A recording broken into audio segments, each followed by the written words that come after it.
Get ready as the new National Party invites all to its 40th anniversary fundraising bingo event, Sunday, October 27th from 5 p.m. at Victoria Park, Grenville. Over $100,000 in cash and prizes to be won. Imagine you can win a Suzuki Ignis hybrid car, $50,000 in cash, plus other fantastic prizes. Tickets are $60 for one, or $100 for two. Free buses will be available island-wide. Don't miss it, or you might just see your neighbor driving a Suzuki Ignis. Sunday, October 27th, we're heading to Victoria Park in Grenville for the new National Party 40th Anniversary Fundraising Bingo.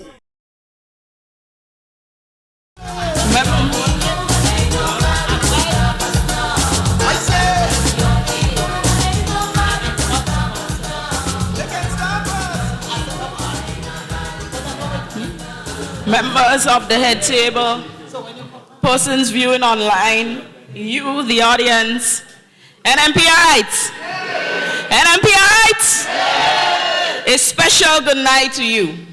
As always, it is always a pleasure to grace this podium. And as always, I bring greetings from the NNP Youth of Grenada, Carriacou, and PT Martinique. Oh, remember our bingo on Sunday. We'll be selling finger-licking chicken and chips. We have a well-stocked bar, and there are lots of prizes to be won. We've got laptops, tablets, Samsung phones, stove, television, hotel day passes, and a Suzuki hybrid car. So come out in your numbers to support our party's event. At this time, I now invite Pastor Glennis Saint Bernard to open us in prayer. Please stand.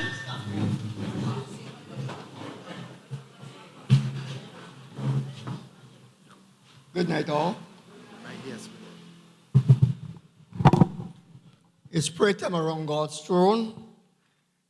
Psalms 127 verse 1 says this: except the Lord build the house, they that labor in vain. And except that the Lord watch over the city, the watchman watcheth but in vain. Psalms 121 verse 1 says, I will look up unto the hills, from whence cometh my help. My help cometh from the Lord. Shall we pray? Father, we thank you tonight that you are the same God yesterday, today, and forever.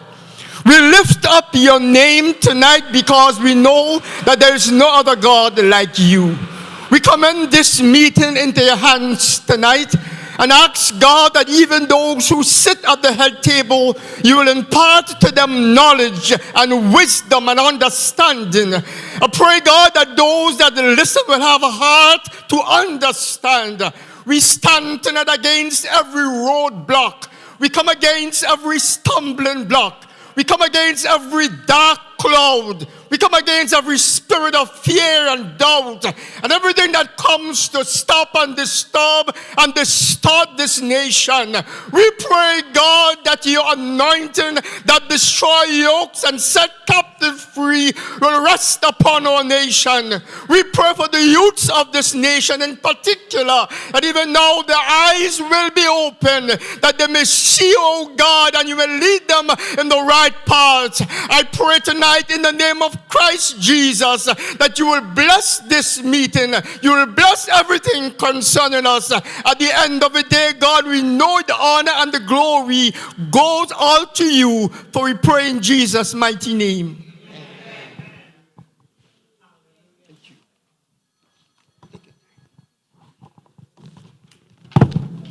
Thank you, Pastor Saint Bernard.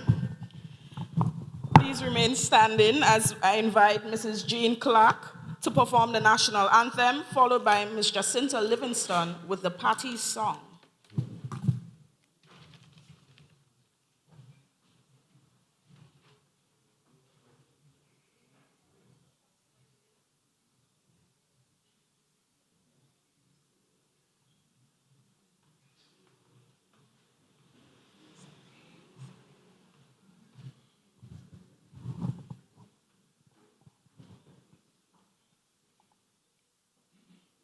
Hail, Grenada, land of ours, we pledge ourselves to thee.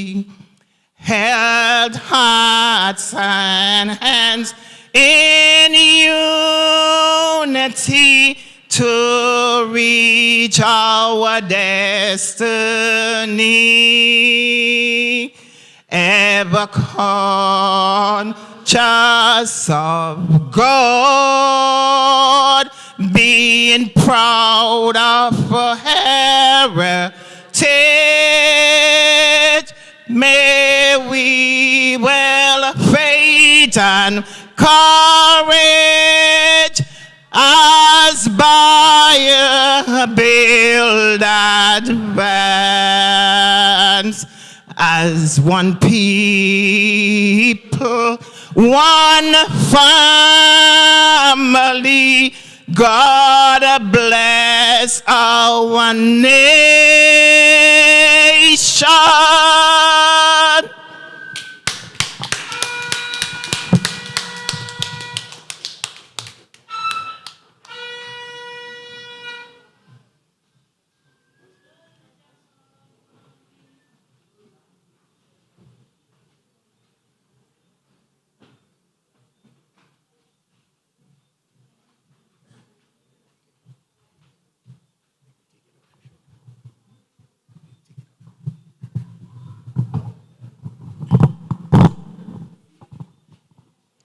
Oh, you can count on me, working for my party.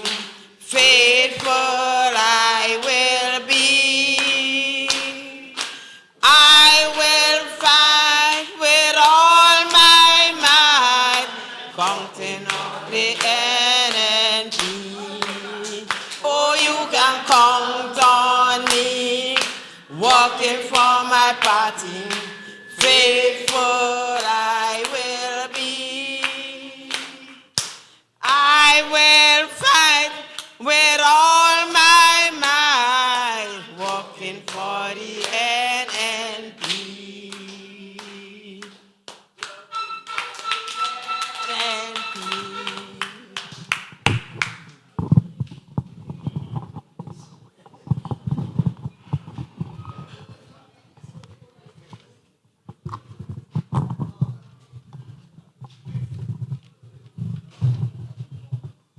Thank you, ladies.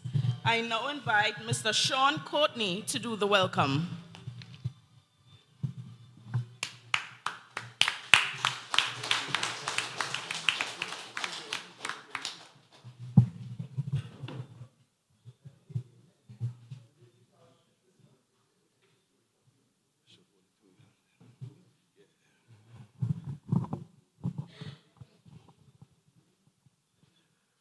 Well, a very good evening to everyone.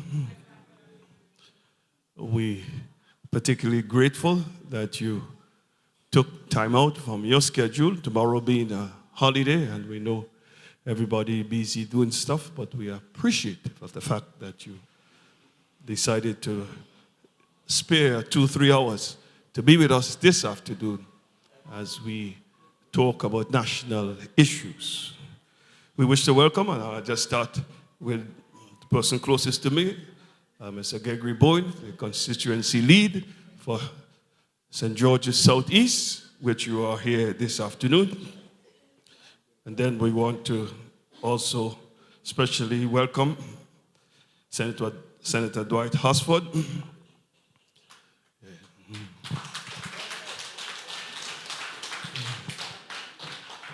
Wish to welcome also a member of Parliament for St. Mark, the Honorable Clarice Modest. And Mr. Oliver Joseph, the lead for St. David's. And also we have Senator Garway, Winston Garway now, former Senator Winston Garway in our midst. And everyone here, thank you so much for taking time out to be with us. And we trust that as we sit and listen, we all will continue to not just work for our party, but work for our country. So God bless you and thank you. Welcome. Thank you, Mr. Courtney. We have a very packed program tonight, but before we start, I just want to say a few things. I stand before you not just as a representative of the new National Party, but as a voice for the youths who are growing tired of the abuse of power by the government. The current administration seems more focused on glorifying himself than truly serving the people. We've heard him boast about being the biggest seller of Grenada, as if our beloved nation is just only a product to market, as if the success of our nation depends solely on him. What of him? But let me ask you, what are we really selling? A leader's ego, his image, and he has the audacity to say that the people who haven't heard of Grenada has heard about him. How? So the little 2 years you came in there for, you get glad. Everything is I, and me. I tell you, Dr. Mitchell has served Grenada well over 40 years. So if it's a Mitchell, those people in foreign heard about, just know that it is not you. Mr. PM, you is the wrong Mitchell. It was Dr. the Right Honorable Keith Claudius Mitchell. So stand corrected. You now come, but you're doing as if the world revolves around you. But I'll say this. This is not how we build a future. Grenada must be known for its people, its culture, and its development, not as a vanity project for any leader. It's time for better leadership, grounded in service and humility. Let's put Grenada back on the map for what it truly is. A gem of the Caribbean, built by the strength and unity of the people. So we don't need to leverage the Prime Minister. The real power is our citizens. We need to leverage the talents, energy, and aspirations of our very own people. Our fishermen, our farmers, the youths, our students, entrepreneurs, our teachers, our journalists, our creative minds, the garbage collectors, our doctors, our lawyers, and our warm and friendly people. These are the true ambassadors of this nation. And not one man standing in the spotlight. But let me bring some Bible in here tonight, because he's too bright, calling himself baby Jesus. So you could turn water into wine. You could heal the sick and raise the dead. Jesus Christ won. Baby Jesus, nothing. Jesus wasn't boastful. He wasn't selfish. He wasn't self-absorbed. He wasn't a victimizer. And he never discriminated.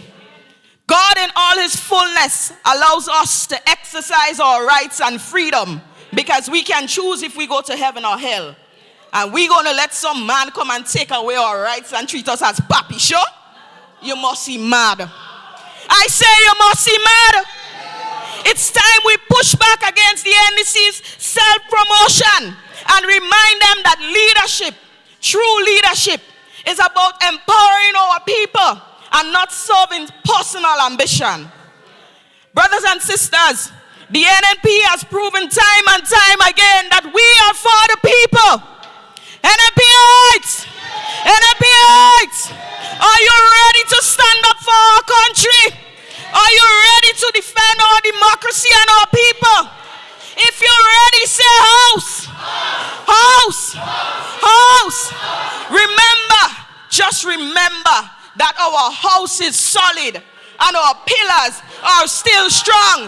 Our house is solid and our pillars are still strong. NNP forever. We bleed green.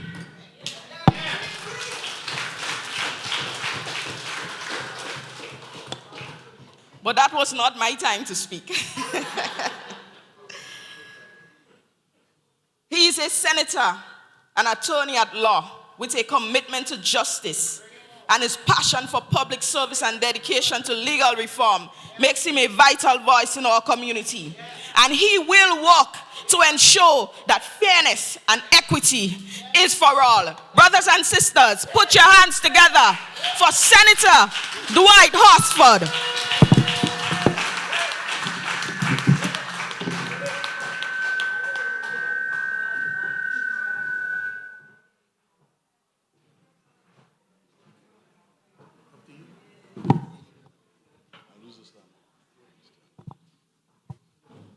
Good evening, sisters and brothers.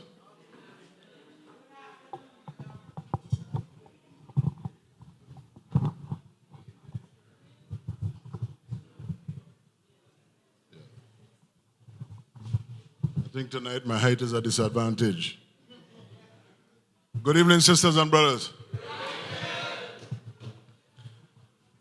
It is a very, very worthy pleasure of mine to be here. Very special pleasure to be here in Morne Jaloux with you. And I want to especially recognize my sister, the Honorable Clarice Mothers Cohen.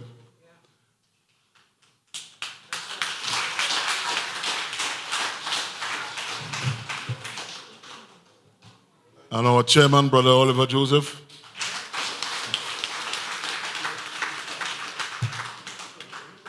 And most especially, Brother Gregory Bowen, our deputy political leader.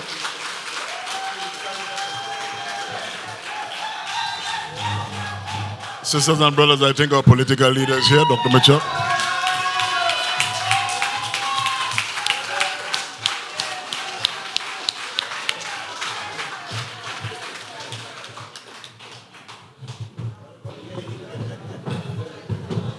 I especially greet Dr. Mitchell, our political leader in our midst this evening.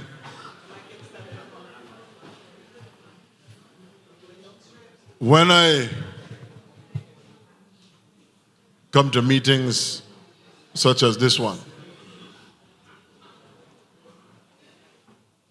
I always remind myself of the purpose of these meetings. We must remember, sisters and brothers, that this new national party is the only political party in Grenada that can bring hope and progress to Grenada at this time.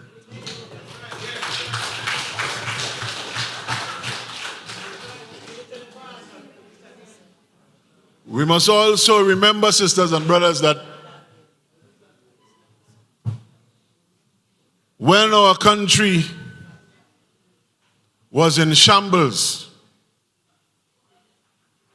with the bloody collapse of the Grenada Revolution, when the times called for courage to stand up and pick up the country and put it together again, the NNP was there to do that.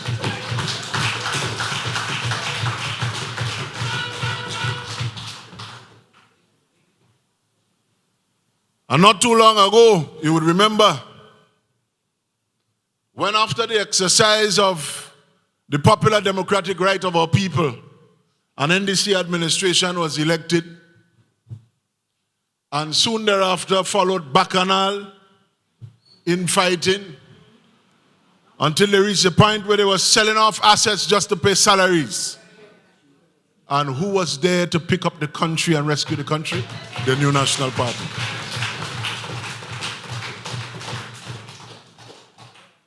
Once again, sisters and brothers, today we're seeing almost a repeat of things we've seen in history, recent history. As I say, we have seen this movie before. And it is the NNP again to the rescue.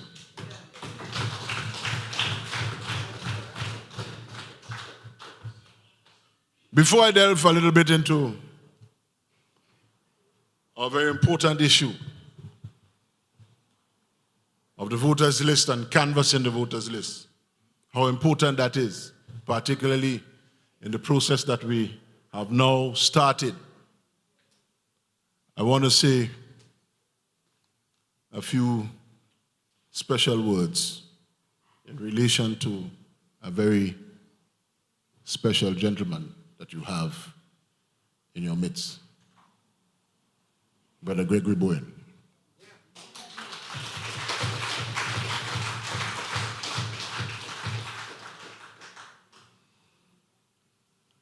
When I was driving here, I remember working with his campaign team in 2013. And sisters and brothers, when I see Brother Gregory Bowen, I see such a powerful symbol of commitment, decency, steadfastness, and service to his people.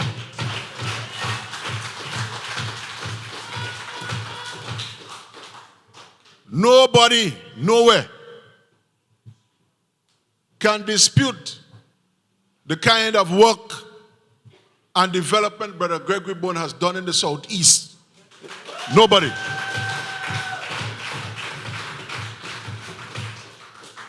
And I'll tell you something more, because it has happened before.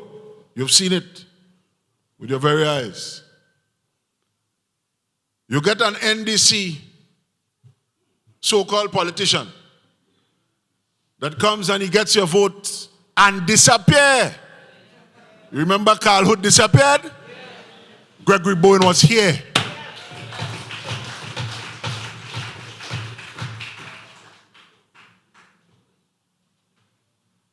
Still sympathizing with you when you had a death in your family. Still in the community. Still in the churches. And sisters and brothers, again, you get an NDC, so-called politician, that got your votes. And what do you do? Disappear. And who's here with you? Brother Gregory Bowen. I just felt the need, sisters and brothers, to pay tribute to his humility and his consistency. Because it is an example, I believe it is an example for all of us, NNP soldiers, and particularly those of us who are now in the front line of the politics. It is about service, and you have to be committed. This gentleman here is a symbol of commitment.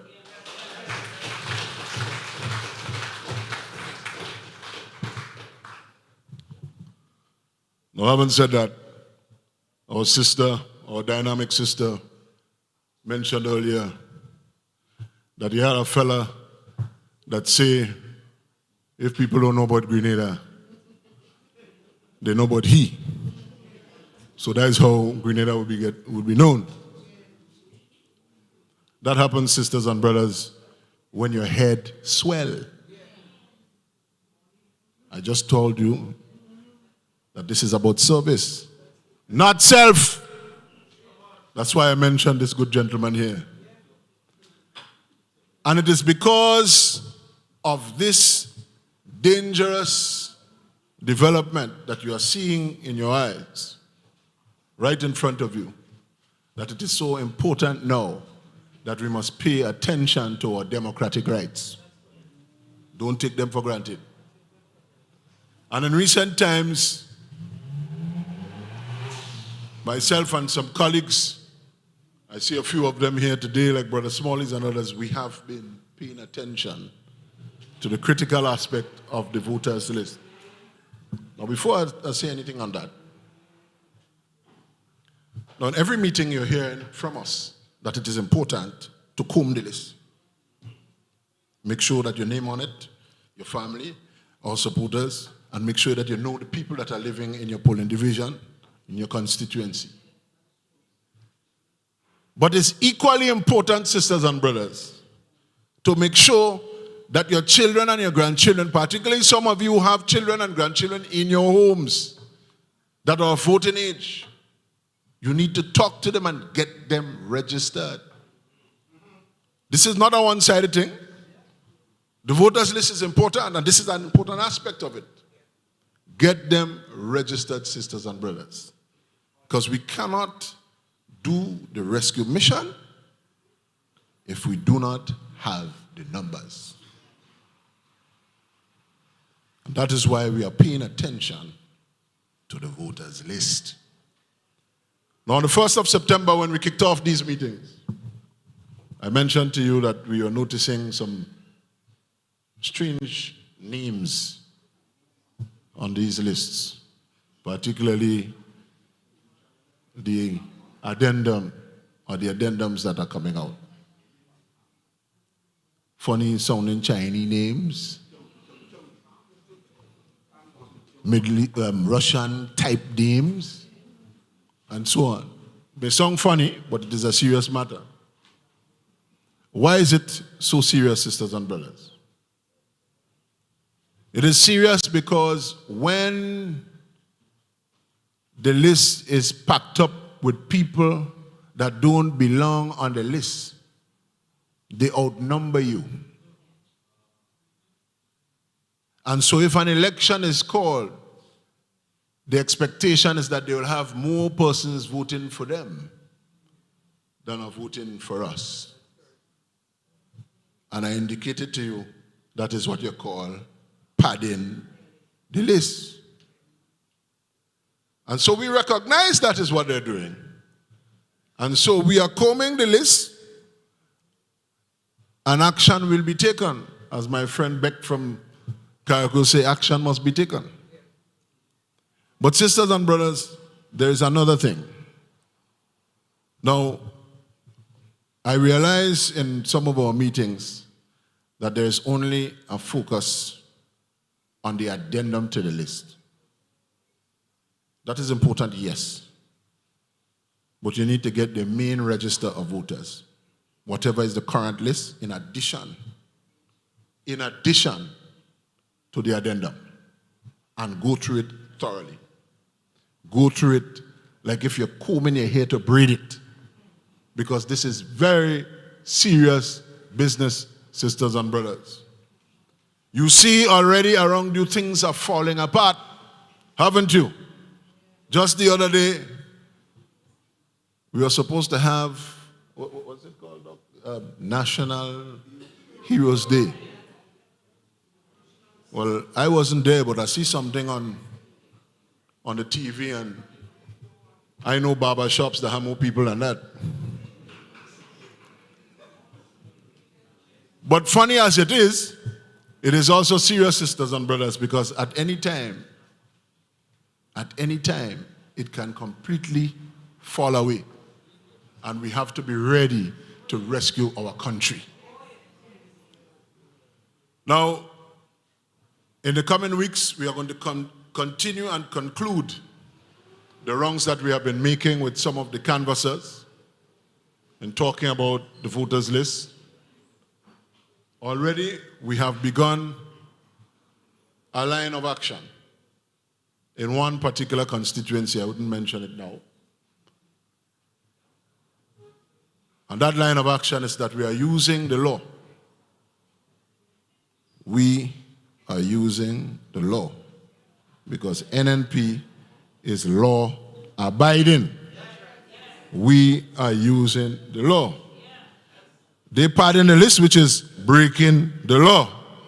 We are using the law to counteract that. And so in one particular constituency, we'll be moving forward with some measures, some action. That's right, sister.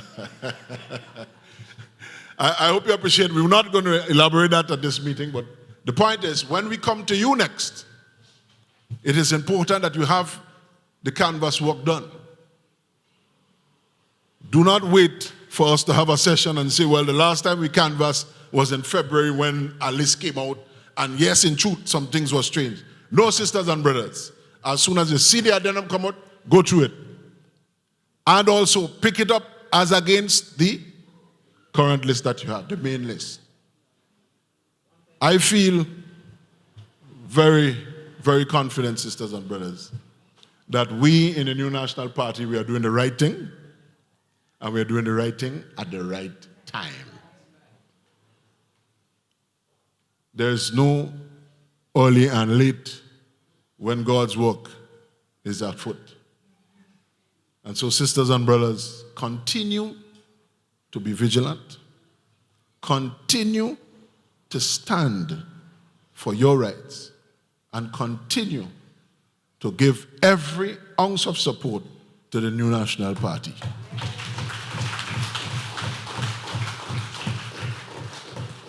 I want to thank you for allowing me this short opportunity to speak to you. And I hope I'm forgiven for spending too much time, mentioning Brother Greg, because indeed, as Christ said of Nathanael,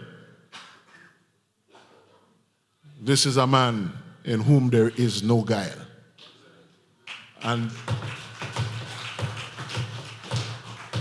it's almost a tad bit emotional for me, because when we recently had to remember Sir Danny Williams, and I saw how moved Dr. Mitchell was in his reflections, and I could understand, especially as I am one who respects our history, and particularly our history of service. They belong to a generation of special Grenadians. So when you have children who just come, when you get an opportunity, perhaps an opportunity of a lifetime, to give the greatest service to your country, and you disrespect everything that is so dear, everything that is noble, and all those who have fought to give you the opportunity to be where you are. That really affects me. And so I had to take the opportunity, sisters and brothers, if you forgive me, to speak a little bit beyond I began about Brother Gregory Bowen, who is such a very faithful servant that we must always respect and honor. And I too pay tribute to his service to our country and our party. Thank you very much, sisters and brothers.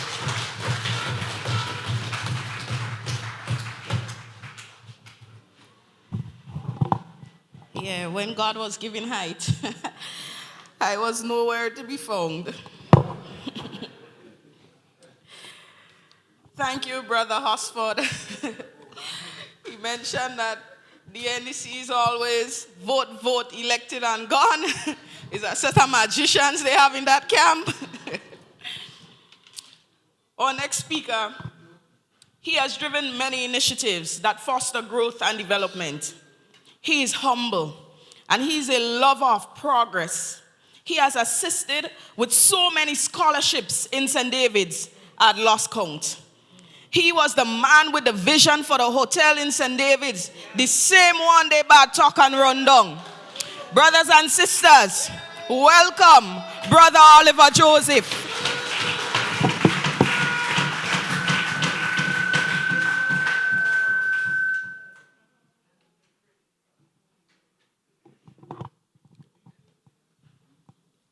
Pleasant good evening to everyone, the members of the head table, our political leader, deputy political leader, and the other members of the head table. One thing I could say about this MC, she has a lot of energy. That is energy.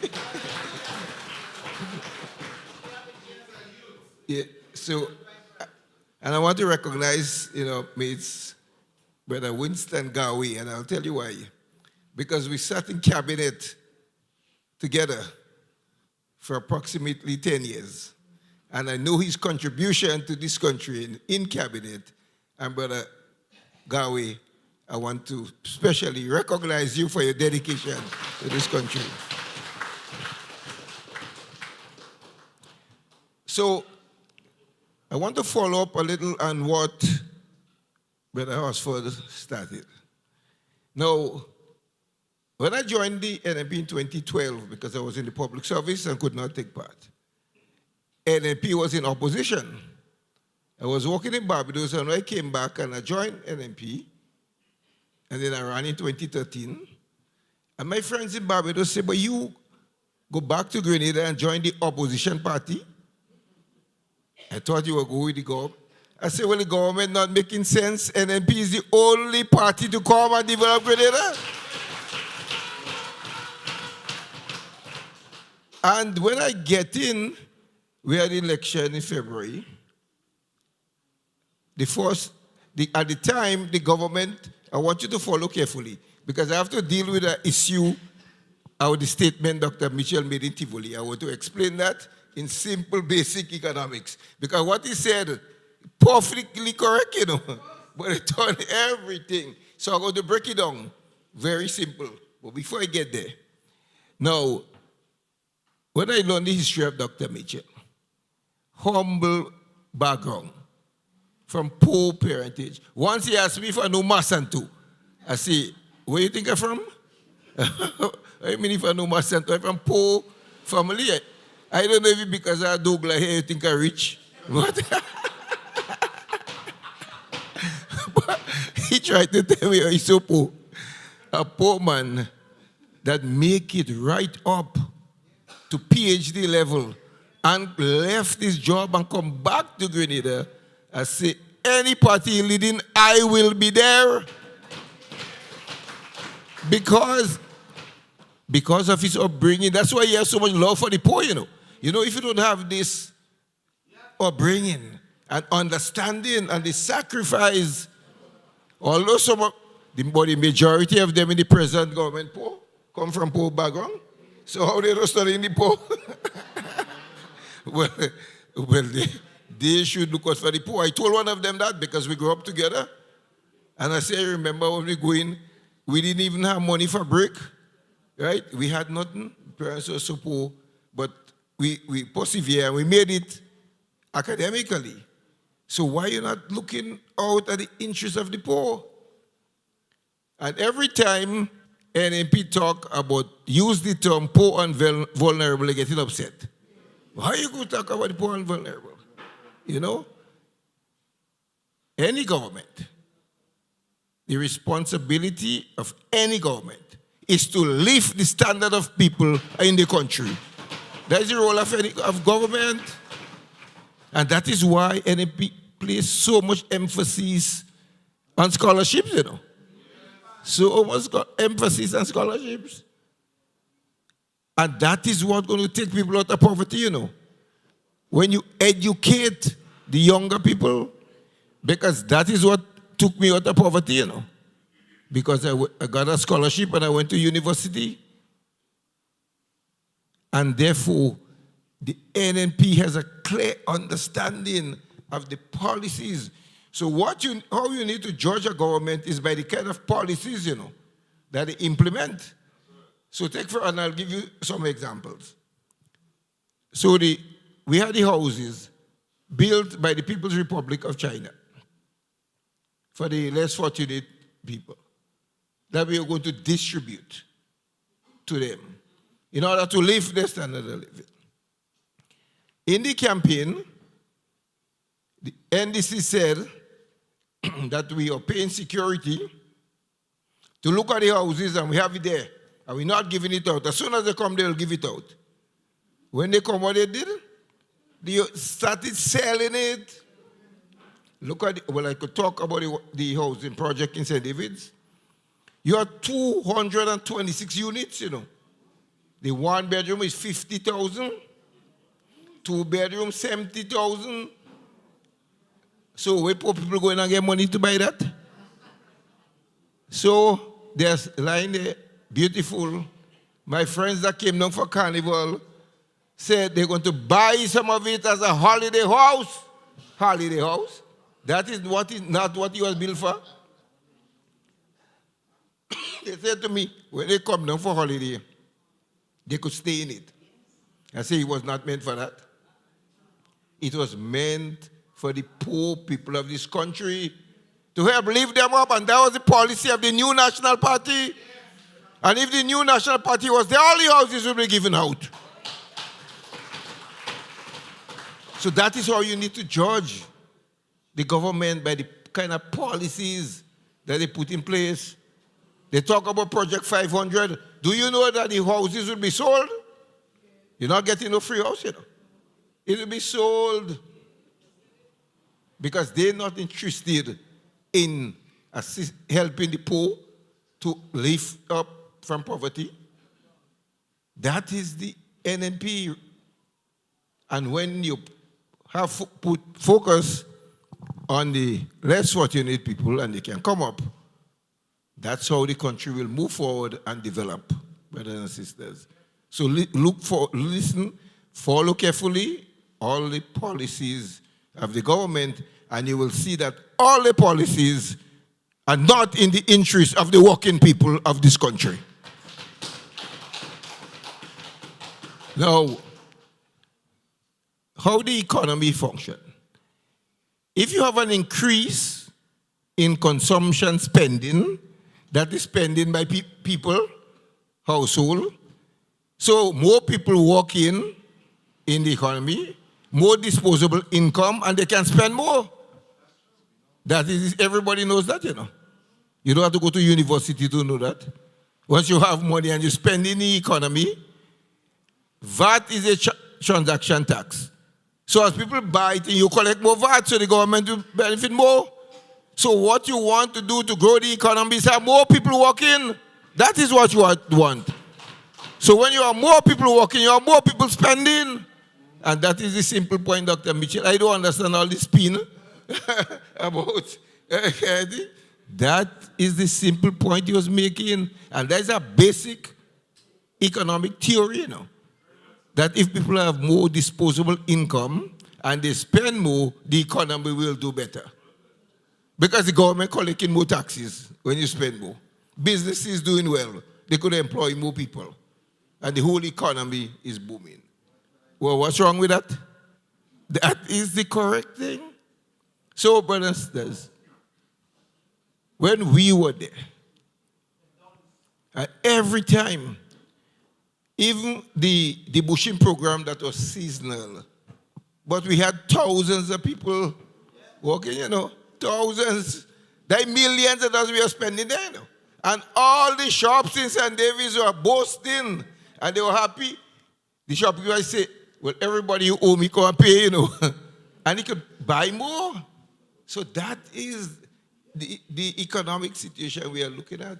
Today, that is not happening, and that is why the economy is not doing as well as when the new National Party is in office. So when people come to you with this nonsense, it's easy to debunk, right? About somebody say they're going away and spending money. That's not the point. The point is create jobs for the people in Grenada so they can spend money here. That is the point. And that is what we have to do. And that is what we have to deal with, brothers and sisters, you know. So as we move forward, and I must say that these meetings have had a serious impact on the opposition, you know. When I watch the crowd, I tell you, when I pass now, they say, what? NNP up, man. They are the move. They're moving. I say, well, last year, they was telling me when I passed the NNP dead, you know. And we could never come back, they're dead. Now, they're saying, well, I don't find NDC doing anything. And they have NNP coming out in large numbers. People are coming out in large numbers simply because they are dissatisfied with the performance of the government. That's why they're coming out. And that is why we need to continue to support the NNP, because the NNP is the party that will bring back Grenada to where it was under Dr. Mitchell. I have a limited amount of time, but the people in the audience usually tell me, why you don't go on more? You like how you explain anything? I say, no, Minister Pierre tell me I have a certain amount of time. So before I finish, let me bring you to an important point. When in 2013, I want you to listen very carefully to this scenario, because it's important you understand that. And I came in a contest, we won all 15 seats. You know, at the time, the NDC was selling out assets to pay salaries. So when we reached there, we had to pay salary, no money. Well, that was obvious because if in January you selling out assets, in February, we get money. So when we meet in cabinet, I said, Lord, what I get myself involved in? I had a job that paid me every month. Now I come in one, I ain't sure if I get in pay. So under Dr. Mitchell's leadership, I don't know what he did, because I knew him as a mathematician, not a magician. So he come, he get money. We pay salaries on time from the first month to the last month that we're there. I don't want to bore you with economic data, but let me tell you what happened. Just listen to this. When we came in, 70% of every dollar collected in revenue went to paying wages and salary. So you only had 30% left to do everything else. So because of that, they could not pay the debt. So the debt to GDP ratio went up to 108%. So the debt was higher than the GDP, you know. That's poor, bad economic management. You know when we left, what we went down to? 45% of the, instead of 70% towards salary, went to 45%. That's what he went to, you know. And the debt to, let me listen to that, the debt to GDP ratio went down to 55%, you know. That is the kind of management of the economy, you know. And when they reached, they got over 500 million, they said they meet a pregnant treasury. Now they're in deficit, you know. The last economic review, medium-term economic review, shows that the economy is in a deficit, you know. You know what I mean? They're spending more than they're getting now. So what happened to the 500 or something? And then you collected $1 billion from CBI? And where is it? Where is the money? If I had time, I would explain it, but because my time is limited, next meeting. But do I tell me a next meeting when you have a big public meeting? Yes, of course I'll explain it. But then when we had the national rally, because we had to have a national rally, you know. But that is what the people calling for. Every town hall we go to, the hall full. Everyone, you know. Everyone. So we must have a national meeting. So when we have a national meeting, I will go further. But for tonight, just remember that the new national party is your only hope for Grenada.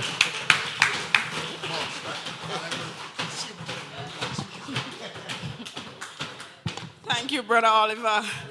Brother Oliver, we have mathematicians and economists inside here, but they have frequent flyers, so how they go understand what you're saying? And they must take the simplest things and run with it, because they don't have nothing to do. Boy, we really need to give these people some work, eh? All you have ideas to generate and policies to create. According to one of our youths, Grenada right now has two oppositions. What they have to do, they ain't doing it. But they're sitting down there, minding our business.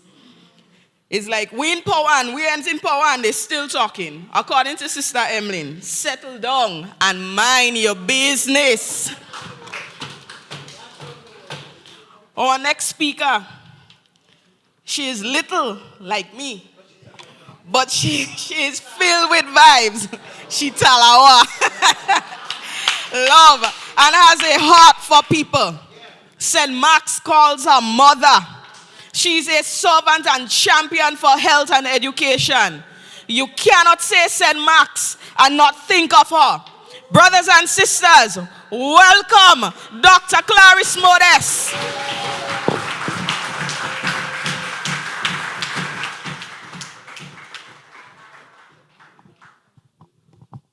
Thank you, my little sister.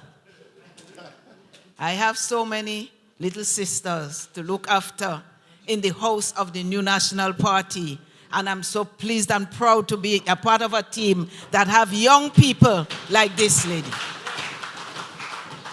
Good night to everyone. And I'm tempted to say NNPites. But I know there are thousands who are listening, and all may not be, but I have to greet NNP, and I have to greet all of those who on some medium, some social media or otherwise, listening to these meetings, because the more we have meetings is the more people join and listen to the words of wisdom and truth that we have to say. Permit me to acknowledge my team, of which I'm a member. It's not my team, but I'm a member of this team, with our political leader, Dr. the Right Honorable Keith Claudius Mitchell, Deputy Political Leader, and one of the hardest working men I know in Grenada, Carriacou, Petit Martinique, Brother Gregory Bowen. To our dear senator, he was a senator. He leave us and he go away, he come back again, and he had to come back right back and work with the New National Party right there. And he's starting in the Senate, but he not ending in the Senate. And Brother Oliver Joseph, when that man explained some figures for you, you don't understand. And I want to greet him in a special way. But I also want to greet some of my brothers and sisters of the executive of the New National Party who toil with us day after day to keep things going. Brother Winston Garwe, our lead. Sister Lorena Waldron, former Minister for Education, who did and other portfolios that she carried and did a marvelous job with all the portfolios she carried. NNPites and everyone listening tonight, good night. Brothers and sisters, all I'm hearing is that NDC making history. They make history here and they make history there. And when I think about it, in truth, they make history. Let us just look at how NDC making history. History could be good for the positive, and history could be bad for the negative and for the destruction. They're making history. NDC has certainly made history. And I know it was mentioned before, and I'm going to be brief about it. When they observe National Heroes Day. First time I hear you have a Heroes Day, and up to now the whole nation don't know who are the heroes in the country. They're making history up to now. So I say maybe I didn't listen to the right channel, or I didn't listen to the right Facebook. So asking people, who are the heroes up to now? Grenada, Carriacou, and Petit Martinique do not know, but we celebrate National Heroes Day. The only thing I could say, when I saw that one of our neighboring prime ministers was here, I thought he came down to tell us what he's doing in his country to recover from burial, so that the government of this country could start doing something to recover baby people who are suffering from burial, brothers and sisters. Because in St. Vincent and the Grenadines, Union Island, I've seen some photos, I've seen some images, and they're really making progress, brothers and sisters. But the other side is only talk and fly high. Brothers and sisters, so Heroes Day, well, somebody asked me if they could play music tomorrow too. And if all in all, you better tell us fast. Because last week we couldn't play music, amplified music. You couldn't take a drink. They say if you laugh, they could arrest you too. All kind of thing. For heroes that we don't know yet who they are. NDC certainly making history. They're making sure they're under rule and regulation, as the old people used to say. So before you play music, check it out. Brothers and sisters, NDC making history. First time I see TAMCC students ball out so and come out in their numbers. 6 months after school open, no labs. No labs. So they boast of free tuition. So you're free to go to school, but you have to find the money to pay the bus to get there. So if you live in St. Mark, if you live in St. Patrick, if you live in St. Anne, all the places far, St. David's too. And even here, you have to pay bus to get to TAMCC. Well, you're getting free tuition, but see how you could make your way. Under the new National Party, we did not only take care of the tuition fees for those who could not afford, we made sure that we provided the means for them to go to school, brothers and sisters. So they say if you get to school, you get there. But you can't learn because no labs, all the things that the children are using in the labs, they don't have. Free lunch for the school children, the smaller ones. But less supplies. When they used to pay a little money to contribute, now you give in less supplies, but you say free lunch. You know when children sit down in classroom and they barely boiling, they barely grumbling, they can't learn nothing. So the next cohort of children, going up from whatever standard to next standard, going from primary school to secondary school, TAMCC waiting for the exams, it's going to be a sorry sight. If we sit down and we let the NDC continue to use taxpayers' money just how they want to enjoy themselves, we have to start talking some more, brothers and sisters. We are your voices, and we're going to do our job, but do yours. We have to stand up and let them know that the rescue train is coming. Rescue train already is in motion, and NNP is ready to take back our countries, brothers and sisters. Brothers and sisters, teachers not paid for months. And I must compliment them because they keep it very quiet. And the mortgage in jeopardy, when you don't get your pay, and that happened before, you know. People lost their houses. People lost their vehicles that they're making, their trucks that they're making their money with because they could not get a pay on time. This time is not only on time, you know, they don't get in pay at all. And no apology. No, I am in charge. We are in charge. And we large and we could do what we want. Brothers and sisters, teachers held on until they could hold on no more. So NDC is making history that never happened under the new National Party. I don't think it ever happened in Grenada, Carriacou, Petit Martinique.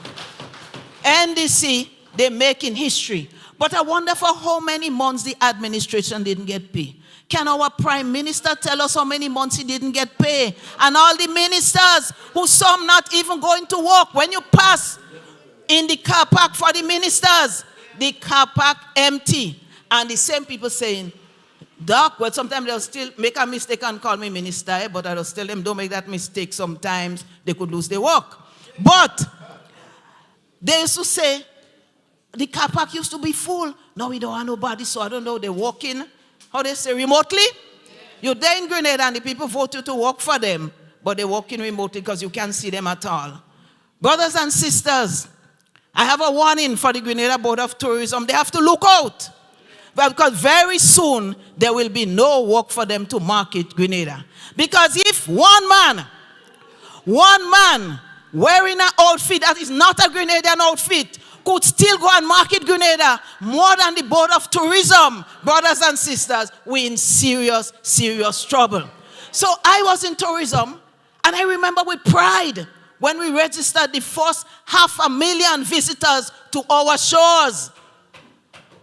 And, brothers and sisters, we did that by going out and talking to people, marketing tourism. We went and market our crops, our produce, our chocolate. We went and do that. Our beautiful Grand Anse Beach, Livera, Brother Oliver Beach in St. David's. We went and market all of these things. All the time, we didn't know that one single man in one outfit that doesn't say nothing about Grenada could say, I am Grenada, come to Grenada, and you will have a good time. But you know, we did surveys after survey after survey with visitors to our shores. And when we asked them what they liked the most, they said the people, the warmth and the love of the people of Grenada, Carriacou, and Petit Martinique. One man can't take that from us, Grenadians. That is our legacy.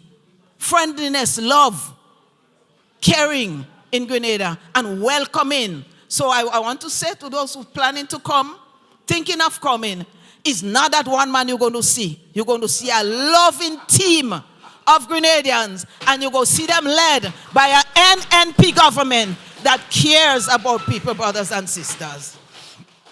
Brothers and sisters, NDC making history. They have a national survey. I don't know if they ask all of those questions already. You know what they're asking? Who your family support? Which party? NNP or NDC? Who you vote for? NNP or NDC? Using a bold and shameless and brazen people in administration, using taxpayers' money that they could buy plaster with and medicine with, and sending people out to ask you who they vote for. They go find out very soon who Grenada people voting for, brothers and sisters. Very, very soon. They will not have to ask the question, because you know, and by the growing numbers we see every day, you know who you're voting for already. So tell them, don't ask you. Tell them, set the date. And they won't have to do a survey and thief Grenadians' money to send people and do a survey asking foolish questions. Not all the questions foolish, eh? And not the people who go in, they're foolish. But they put some questions and they want the money there to ask the question. So don't hate them. They want the money, but don't answer the question. Just hold on. In a little while, they wouldn't have to ask the question again, brothers and sisters. They will know the power of NNP Grenadians right here.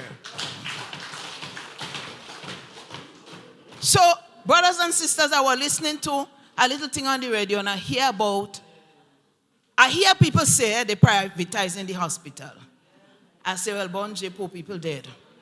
A lot of us, because if now it's not statutarized or privatized, whatever it is, and we can't get medication, and we don't get it nothing, and we cannot afford it, and they're giving us the prescription, knowing full well we cannot afford it, and knowing full well that they met a pregnant treasury, knowing full well that they could take some money from the CREF money, 118 million, because this is the disaster that is happening in health, needs some insurance money. Yeah. And what they did was put a measly, a meager $5 million. When you see in double figures and treble figures for other things that are less important, I am not saying they're not important, less important for health. I don't know what they're doing with it. And you see, I hear they're pushing back the budget because they cannot account. They're putting up the gerrymandering to come and tell us. Watch them and be careful. Let them demonstrate how they use that money for you. But the state of health is alarming. It is painful. It is hurting. I have been there, and we have had problems too. But never before have we seen the magnitude, that problems of that magnitude. Maternal mortality, mothers going to deliver and they die. Children and babies going in the hospital are being born there and they die. The numbers are alarming. It's not that children didn't die before. So I don't want nobody ask me question on Facebook. I'm not saying nobody died before. What I'm saying is we never had this alarming number in such a short period of time. And we need to call upon American Health Organization, World Health Organization, ask them to come and help us and put some more money there for the people of Grenada. So how you going to start it? You're going to statutarize. So that means you throw out some people long. You throw out some people long. And the comparison of how it is, well, we have statutory bodies. Grand Lake is a statutory body. You know, it manages itself, but still under government. You have NAWASA. But what I know is, I never hear anybody die in Grenada because they cut off their electricity or they don't have water. We find ways to do it, and I'm going to remind you all what we NNP did for them. But we know that people died in Grenada because they could not get the medication that they needed, and so they died. So you cannot compare health. Health is special. It is different. It is separate. It can afflict any one of us at any time, and it hurts so many people when something goes wrong with our people. And instead of empathy, instead of engagement with the people, instead of the engagement with the workers, instead of coming to the nation and say, we hear your pain, we know what's going on, and we're going to do something, you come up with privatization and statutarization. Brothers and sisters? And they compare it to NAWASA. We have river. We don't want to bathe in shower. We could bathe in river. We could wash we clothes in river. We have streams. We could drink the water. And if NAWASA disconnects you, somebody will give you a bucket of water. But if your government denies the people access to health care, the right to medication, the right to caring in a facility, a hospital, a health center, then who could save us? Nobody, brothers and sisters. So, brothers and sisters, don't get me wrong, electricity is important. Look, last week we had to have a meeting in Denmark, and because of an accident and we didn't have electricity, and Brother Mikey called and probably Brother Mikey said, but he don't know when electricity coming. And we know the importance of it. We know the importance of water. And that is why NNP in government started a program where they would pay for connection for water for the indigent. And where, if they couldn't pay the monthly thing, they would assist them to pay because we know the importance of water. NNP, after COVID, and I want to read it here because it's learned people that tell me that, I don't want to make mistake, because when you make a mistake, you have some bloodhounds. All they could see and hear is the mistake. They're coming for your throat. But it's all right. That throat is small, but it's tough. It's tough. So, what I want to tell all you, in COVID, are looking for it. Our party in office removed the environmental levy from the electricity bill. And they reduced non-fuel, not the fuel part, charge on the electricity bill by 25% after COVID to give you all an opportunity to get a little money to use it elsewhere. That is what we did. And that is, we have always intervened when there is a disaster in this country. You know what the government that making history did? They put it back on we back. They put it back on poor people back. So they're making history, but they're making it in the wrong way, brothers and sisters. You don't climb on the backs of your people and take advantage of them because they put their trust in you to vote for them. Well, brothers and sisters, I know by now, all of us realize the mistake that was made. All of us didn't make the mistake, but the mistake cost us a lot. It hurt our children. It interfered with the learning. It caused people to die when there should be medication in the hospital, when there should be doctors and nurses being engaged to come and work in the hospital.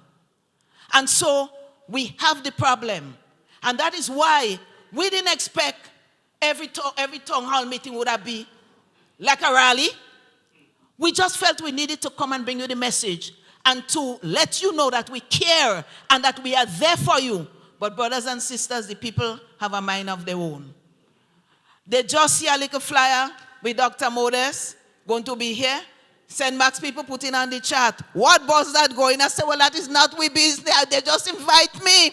But they want to be there. They want to hear the words. And they want to fraternize with the brothers and sisters of the new national party. Brothers and sisters.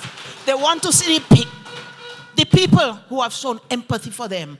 And they want to know that people care. Brothers and sisters, the train is moving and it will not stop. It's going to continue. So we say, let's keep moving. Let's keep moving, brothers and sisters. And we want to change the history.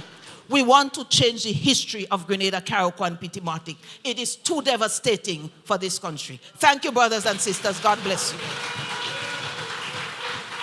NNP, all right? I tell you, she talawa. NDC is making history. I tell all you, they're doing everything except what they're supposed to do. They haven't been listening to the cries of the people and only flying, rebranding and decorating. Settle down and mind your business. If they ain't careful, okay, just a little caution. He's soft-spoken and humble. About the only time I hear this individual get aggressive is when he's speaking on issues that affect the people. He is committed and dedicated to his community, and he continues to be the father and voice of his people. St. George's Southeast. St. George's Southeast. Welcome your constituency lead and deputy political leader.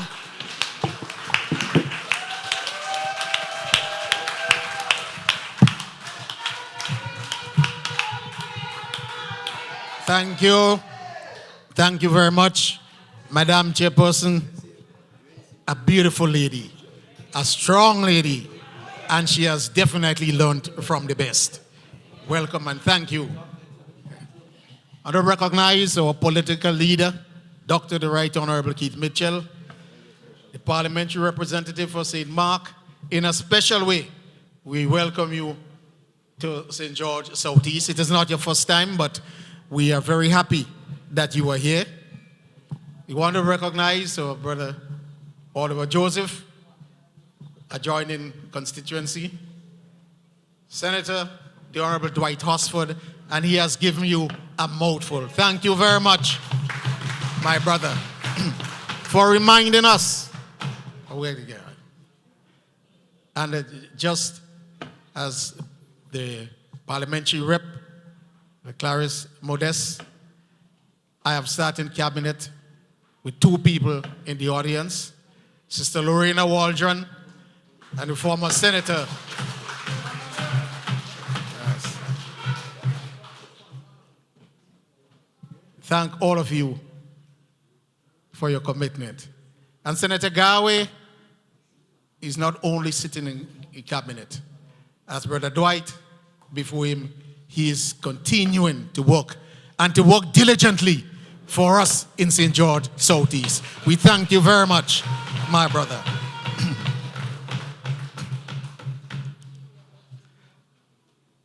I want to recognize all those listening to us on the media.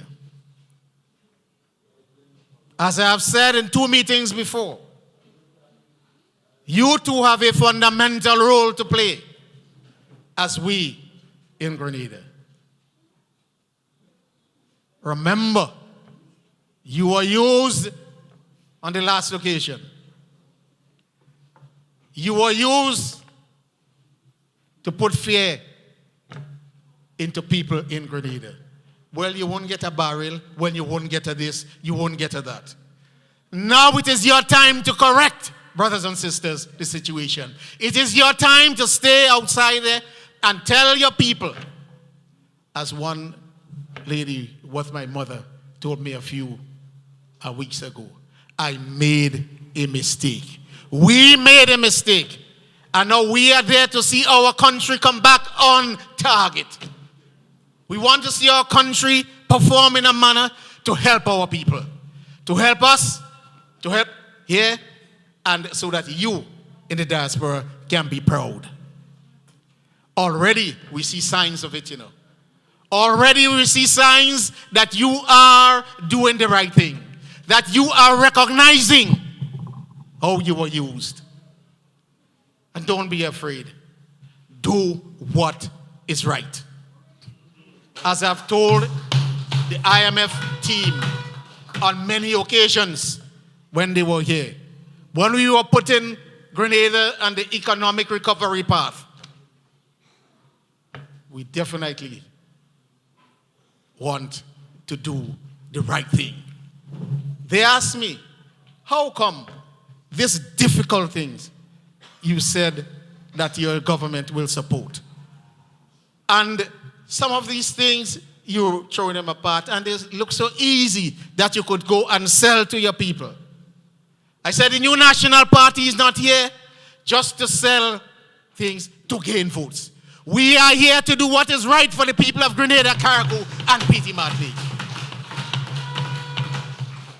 That is why, brothers and sisters, they said we did nothing. But at our last public meeting, I asked them, how did we do nothing and we left $500 million in the treasury so that Grenada can move forward? This amount, brothers and sisters, was not only to pay pension. Because we met with the unions and we told the unions, and they agreed with us, how we will advance with the pension situation. We reminded them in 2013, remember where we were? Remember what we did to reach here? You were a part. The business community were a part. The churches were a part. the NGOs, our part. We did what we have to do. And now, we are agreeing with you to return pension to those who were disbarred from the pension. And remember, brothers and sisters, we were paying pension to people. It was only the people who were discommoded by the People's Revolutionary Law that disbarred members from getting pension. So the sum of money, the over $500 million, that was to pay the pension of the backlog and to go forward with all those persons who will now be adopted into the pension scheme. So, brothers and sisters, the $500 million were there also to pay for projects. Our brother Oliver Joseph has already told you that it was not an easy case to get there. But brothers and sisters, all the money is there. They were earmarked. Pay the pension backlog. Pay for the project so that you can provide jobs for the people. Because we had come from 108% of debt to GDP. And we could not borrow. Let me ask you a question. Have you heard this government introduce a bill into Parliament to borrow any money? Why can they not do that? There are those who say, I'm not following the IMF. I'm bigger than the international community. But let me tell you, the G7 countries who put their money into this organization, when they say no is no. And you cannot feel that you're great without following the rules. And remember, the IMF is an institution of which all the countries are members. So you cannot say, I will do what I want.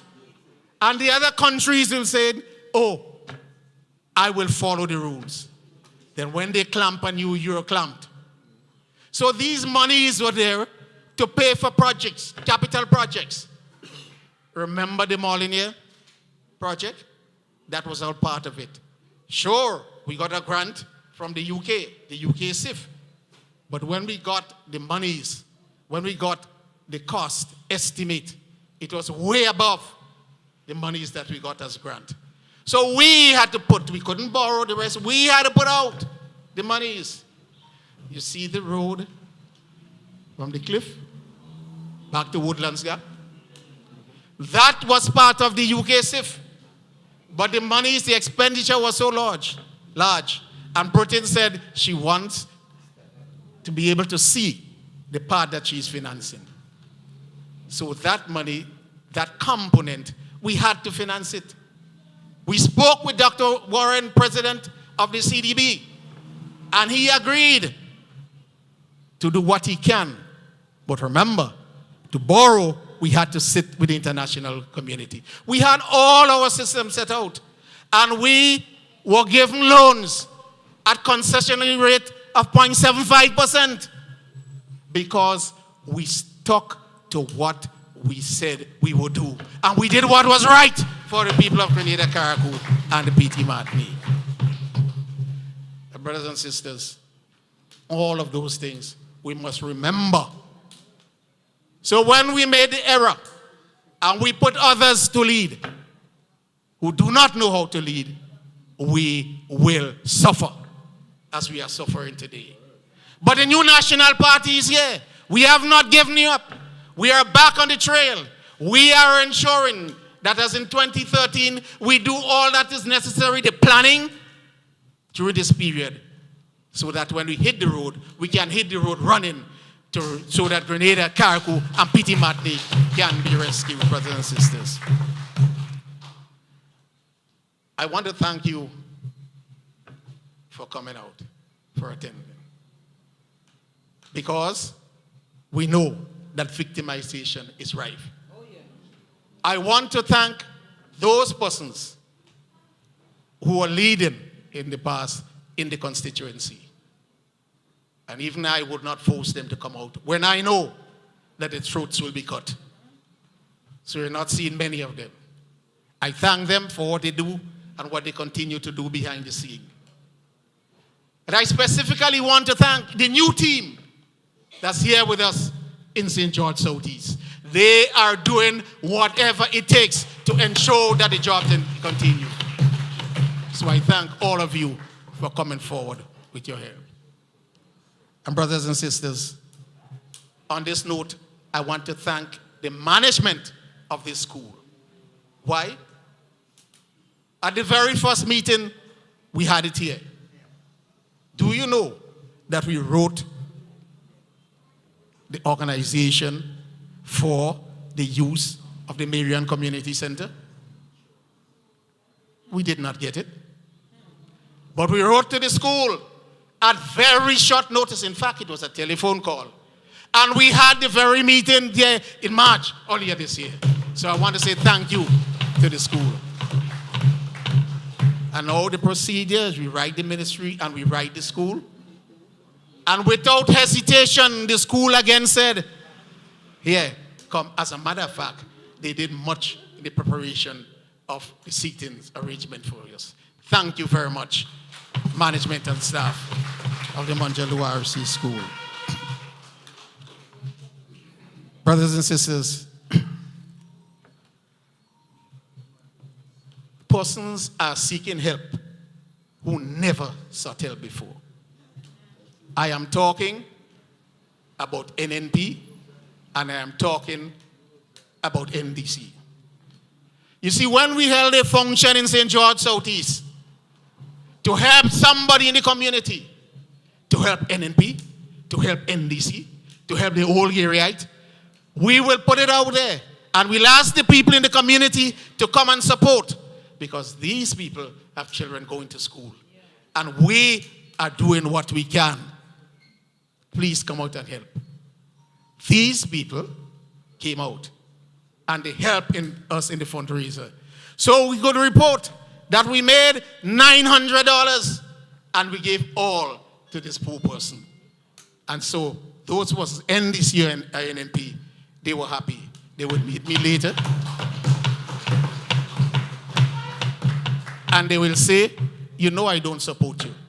I support the venture. And I know that you always look after your people. So don't leave me out if you have anything else. Brothers and sisters, these people, they've never come to us before. They were supporting the functions to give to those more in need and those most in need.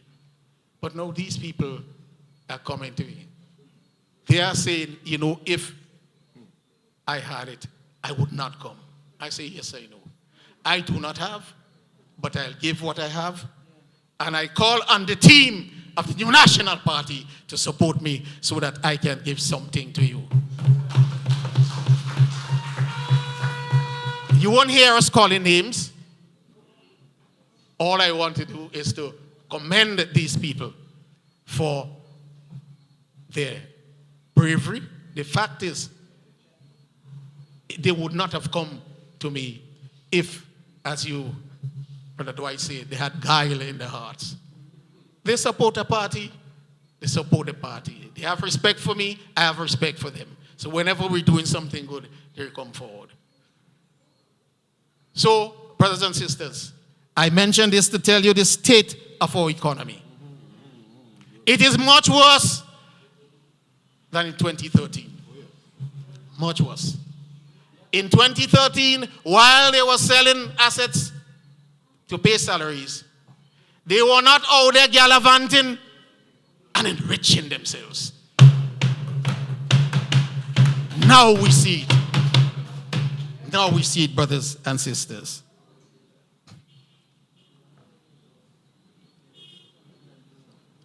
The Library Road, they completed it. They never took claim. They could not take claim. But I am saying that even though they're saying they're working, we left monies in the $500 million to do the St. Paul's Mondelez to Wester Hall Road. It was designed and it was part of a contract to be done. Where is that road now? All the monies are gone. All the monies are gone. I only mention in this area, but there are many other areas that monies were left for projects to be done, and these monies disappeared. You cannot see what is done to it. But as our sister Clarice Modest said, there is a committee, the Public Accounts Committee, of which the leader of His Majesty's opposition is the chairperson. And gleaning from the questions that the team has put forward in Parliament, you know that there is a lot to answer. And there is a lot more that will be done, brothers and sisters. You remember we did playing fields lighting throughout Grenada, Carriacou, and PT Martinique. There are areas, brothers and sisters, that where the new National Party administration left those projects, that's where they are up to date. Some in the tendering state, some the material has come in, and the contractor had to put them in, but you are not seeing them lighted. I think one person said, you think we were going? When they can't pay the electricity bill, they will come to us. We know Gregory Bowen. We can organize and pay electricity bill. So brothers and sisters, listen carefully. What is being said? Those of you with the Morne Jaloux and the Marian playing field, you recognize how the community was lifted with the activities that used to take place today. Standard of living went up. Our boys and girls played football, played basketball, they played everything. We had the basketball team and the basketball courts that were also built and played. We have done a lot. What we want to do is any person following in the footsteps of the new National Party, you should take up the mantle and run with it. Take it on and run with it. Brothers and sisters, I remember when we lost the elections, some of our people, they came to me and said, well, you were not looking out after your people. I said, don't say so. We were looking out after Grenada, Carriacou, and the PT Martinique. There is, particularly the contractors, you will know. There is a Public Procurement and Disposal of Public Property Act. This requires you, whether it's your friend or your enemy, to allow them to tender for a work once it is above $15,000. So when you pick a person and you give them a job, just hand it to them. You are breaking the law. And brothers and sisters, the legal mind will tell you there are ways to deal with those who break the law. No matter your position in society, you cannot break the law. And if someone wins, you cannot take it from the winner and give it to the person, your friend. That was part of the suite of legislations that we have to pass to show that we will move away from anything with corruption. And do you know, in this law, it's mentioned of corruption, that you must not be involved in corruption. It is specifically there in writing. So if any person feel that they have the authority to call a contractor and to give that contractor a job valued at over $15,000, then he or she has to answer. They must answer. And that is why, you see, they thought, I remember, in 2008, someone from Minister Joe's constituency in Korea made me. He said, well, no, the minister will write a check They don't know that no minister could write a check. Your name cannot go on a check. The Finance and Public Management Act says who can sign checks, who can write checks, and who can even authorize the voucher. You will not see a minister's name there. So if we came into government with the philosophy that we will write checks and we will give jobs, then prepare to answer and face the consequences, my brothers and sisters.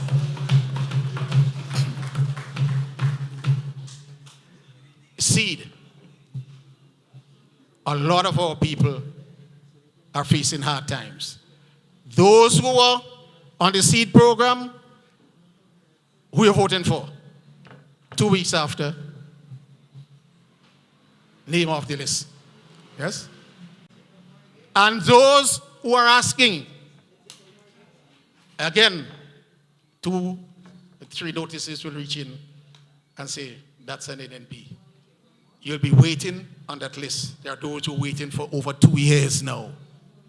So brothers and sisters, and I'm speaking now to the heirs of the diaspora, how can you support a group that will be doing this to your mother, that will be doing this to your relative, that will be doing this to someone you know deserve it?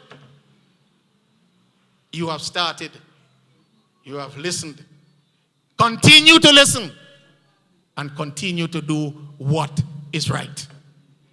Just as how we must here speak to our friends, speak to our children, speak to the young people, and we failed to do that during the last elections. We did not speak to the young people. Remember, no, I'm sure many of them have told me, are going back to you and say, but mommy and daddy, you didn't tell me. You didn't guide me. Do not allow this to happen again. Whatever your reason, you must speak to the young people. Why do you think the law holds you responsible for people under, your children under a certain age?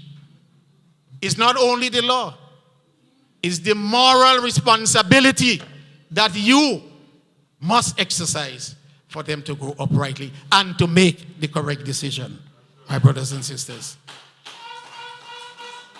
We are here to do that. Brothers and sisters,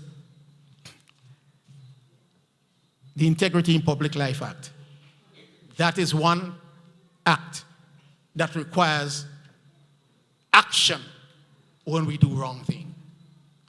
Again, in the office, the political office. And let me just end by telling you what a young man. You know, we always say the young people, and the young people don't know. Only yesterday, I met him. And he said, I was born in the 70s. He didn't tell us his age.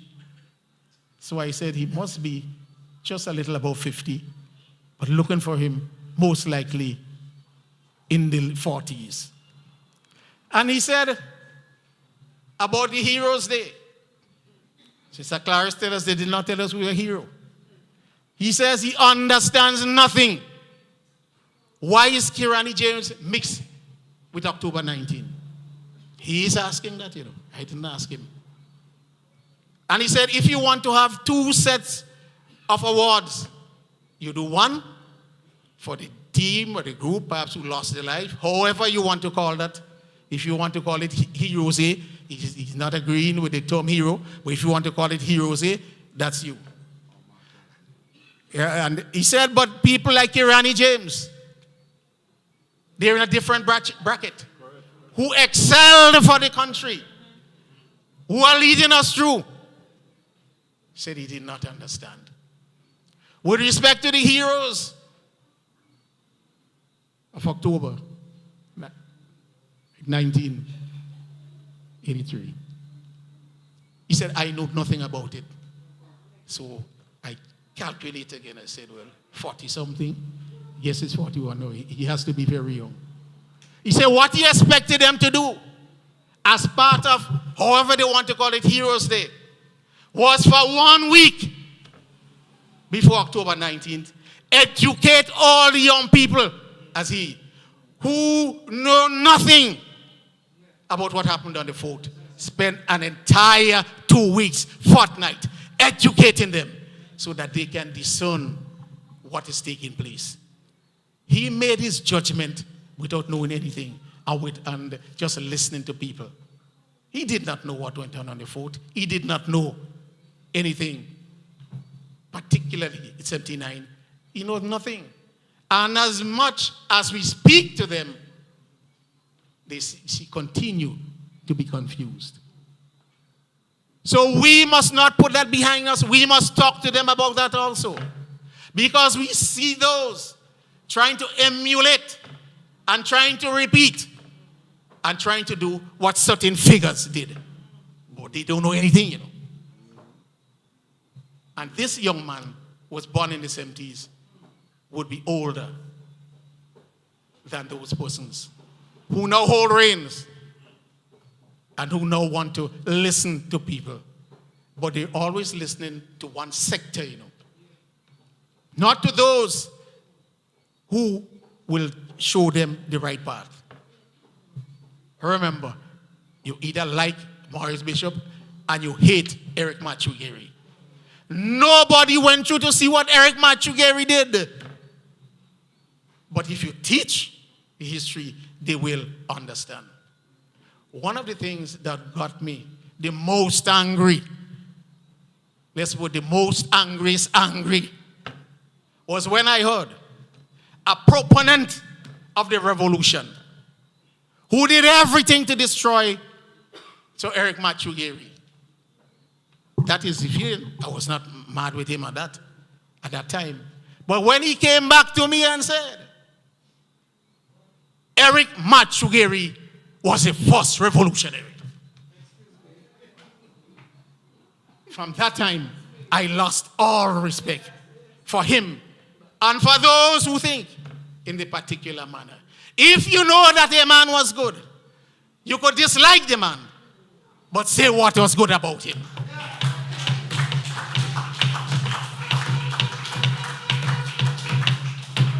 And this is the team that is leading our nation now.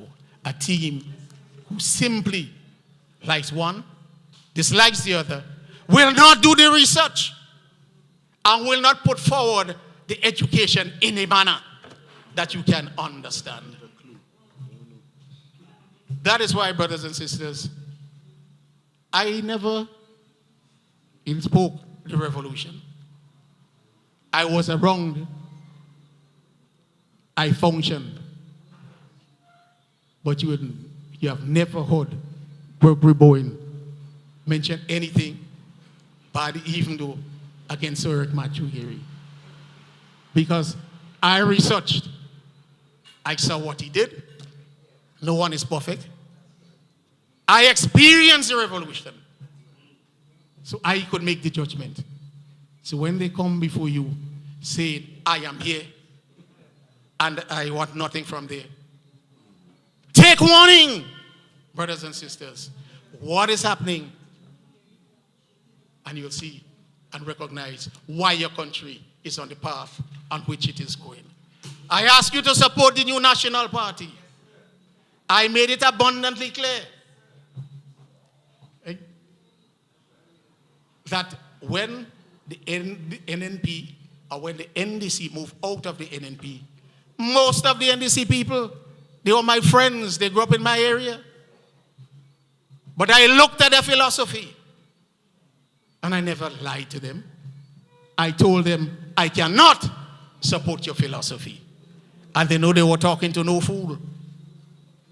And when they say why, I say, this. Well, I never benefited from the regime. Not that I wanted to benefit. I always wanted to make a contribution.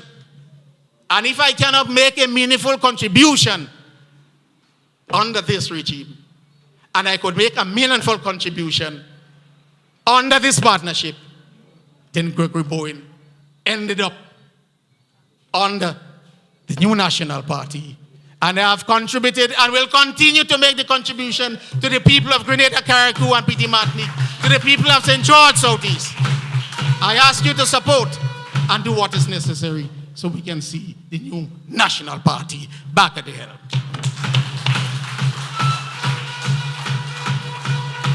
Thank you, Brother Bowen. I sat there and a few things were replaying in my mind. Sister Clarice had listed approximately 8 things that the NDC has made history with that has affected us. But one thing stood out to me. You see, when things start affecting our children, we need to stay woke. Our kids' education is not to be played with.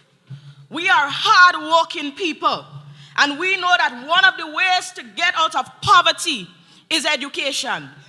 It is often said that education is the backbone of every economy. And you are going to play with our future, our children's future. They have to be crazy. But they have their education already. So it's whatever with poor people's children. So they could do us what they want. But as a youth, I am calling on the government to sort it out. Our children are not to be played with. Brothers and sisters, we know you are suffering. We have seen it. We have seen the struggles, and cost of living right now is high. Times are hard, and the government is a waste of time. But hold on. I say to you, hold on, for the NNP is coming. We are coming, and we are coming to rescue Grenada, Carriacou, and Petit Martinique. We are coming to rescue our teachers. We are coming to rescue our students. Hold on, for we are coming. We are on a rescue mission, and we have never, ever failed you. Ladies and gentlemen, the man of the hour, the stalwart, the veteran, the man with all the ideas, the man with the vision, the man who knows how to make an empty treasury pregnant.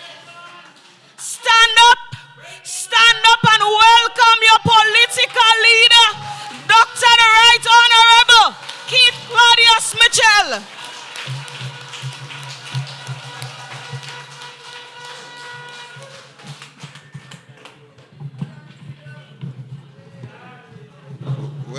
Well, yes. That little girl a fire away. But this kind of talent could only come from the new National Party. Only way. Friends all, first of all, let me welcome and of course recognize our team at the head table. The team of NNP, leadership, the chairman of our party, Oliver Joseph, is here with us. The assistant chairman, Clarice Modeste, is here with us. Brother Gregory Boyne, your deputy political leader. Brother Dwight Osford, who was with us before and is back home to be part of the rescue mission. Sister Lorena Waldron, sitting there, was there with the team before, and she's here with us again. My brother from New York, sitting right at her back there. Stalwart, raise your hand, man. Raise your hand. Right. Friends, well, I don't know what else I can say. Brother Gary is here with us too. And all of you, sisters and brothers, all of you distinguished brothers and sisters, you are going to be part of the rescue mission. You know, what more do you expect me to say after you listen to Gregory Boyne, Clarice Modeste Coyne, Dwight Horsford, Oliver Joseph, and all the members of this special team, Sister Clarice. I can't say much more. You know, it's like my cup is overflowing. Seriously so. I said over and over, I feel like a father whose job has been well done. And when you see the growth of the family, and you say, well done, good and faithful servant. Friends, but let me say this. It is no coincidence that we have the problem that we're facing in our country today. It is significant for those who know the history of this country that every time NNP gets into office, the country moves forward. Do you remember that? And every time NDC gets a chance, the country goes into reverse gear. These are simple facts. Simple facts. And the question is why? Why do we always see the country moving forward and appear to be stable and people having opportunities, as opposed to when the NDC gets in office and people balling and balling and balling? You know why, sisters and brothers? If you're getting into government, it's about serving people. That's a fundamental difference. The NNP team, and you look at every single one of them, they are people who are interested in serving people, not serving themselves. So what happens? In government, they look at what can they do to improve the lives of the people of the country. And to do that, you have to first love people. If you don't love people, you should not be around anything in government. If you don't love people, you should not go in the classroom saying you become a teacher. If you don't love people, don't go and say you want to be a doctor or a nurse or something. Because you have to love people. You have to have empathy. You have to want to help people improve their life. So a fundamental criteria of why things are different, NNP is love, empathy, and about service. What you have in government over the period NDC has been, it's about themselves. It's about serving themselves. But let us take some other basic factor. To have a country move forward, you need peace and stability. Therefore, what do you need? You have to treat people right. If you are in government and you're only out looking for a group of persons and you're saying the rest must not survive, then you are creating division in your society.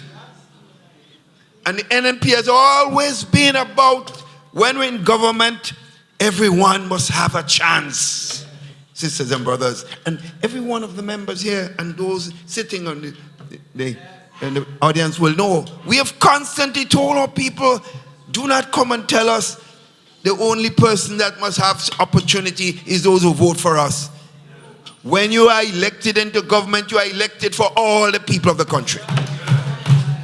Simple as that. So your policies and program must give opportunities to everybody. You are not foolish. You're clearly going to be looking after some of the people who voted for you. You have to be practical. But to imply that those who didn't vote for you should not exist is a fundamental stupidity. Sisters and brothers, the evidence of the difference between the NNP and the NDC is this. Why you think we won 15 seats 3 times in this country? 3 times in the entire Commonwealth of Nations, no other political party has ever had a clean sweep in government 3 times in government. So it's given face to the point I'm making. If when we won the election, we started victimizing the people that didn't vote for us, we would not have got the votes of those who didn't vote for us to win 15 seats the next time around. And when we lost again, and we came back into government, and then they gave us another 15 seats because we treated the people who did not vote for us right also. Sisters and brothers, in addition to this, we have to recognize we must have security. If you have a police force that is today destroyed, that's a factor. I am telling you, as a matter of fact, your security of your country is in serious shape. That's a fact. Policemen are going through the motion because they are demoralized. Because people are being promoted, people are being transferred, people have been victimized on the basis of the perception of who they support and who they vote for. That cannot be the way to manage the security of any serious institution, more so a country. So your security has been jeopardized. Because if your policemen are not happy, if your policemen do not want to work because they don't feel that they are being treated properly, your country is in trouble. So to move your country forward, you must have security. I said you must have peace. You must have love. You must have empathy. So I'm going forward. And every time I make those points, you have to think, is NDC doing this? Just keep thinking. The next one. You have to have a plan of government to get your country forward. What you plan? The economy of your country. It's so fundamental.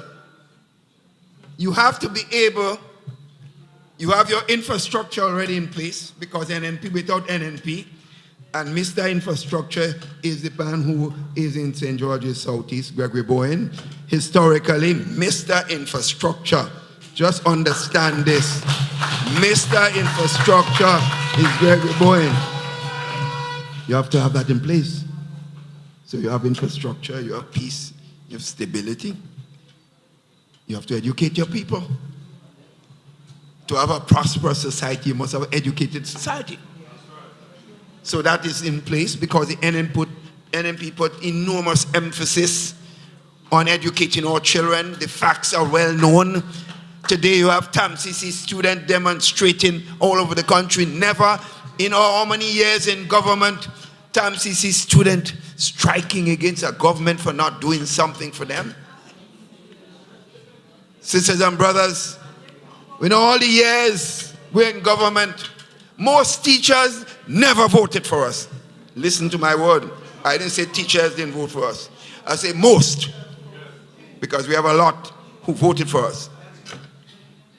But no teaching organization could say that at the end of the month they didn't get their salary, sisters and brothers.